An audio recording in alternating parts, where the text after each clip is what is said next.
প্রধানমন্ত্রীর নেতৃত্বে দেশে সুশাসন বিরাজ করছে। সরকার দক্ষতার সঙ্গে এমডিজি লক্ষ্যমাত্রা অর্জন করতে পেরেছে বললেন প্রতিমন্ত্রী কুজেন্দ্রলাল ত্রিপুরা। তীব্র তাপদাহ অব্যাহত থাকার পরও চট্টগ্রাম বিশ্ববিদ্যালয়ে ৩০ এপ্রিল থেকে সশরীরে উপস্থিতির মাধ্যমে ক্লাস শুরুর সিদ্ধান্ত। ট্রেড অ্যান্ড ট্যারিফ কমিশনের চেয়ারম্যান ড আহমেদ মুনিরুস সালেহীন বলেছেন, এলডিসি উত্তরণ পরবর্তীতে আস্তে আস্তে কমে আসবে রপ্তানিমুখী খাতের প্রণোদনা।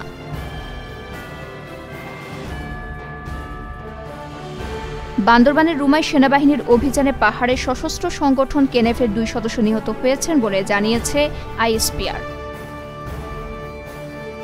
জেলা প্রশাসনের আশ্বাসে বৃহত্তর চট্টগ্রামে গণপরিবহন মালিক শ্রমিক ঐক্য পরিষদের ডাকা ৪৮ ঘণ্টার ধর্মঘট প্রত্যাহার।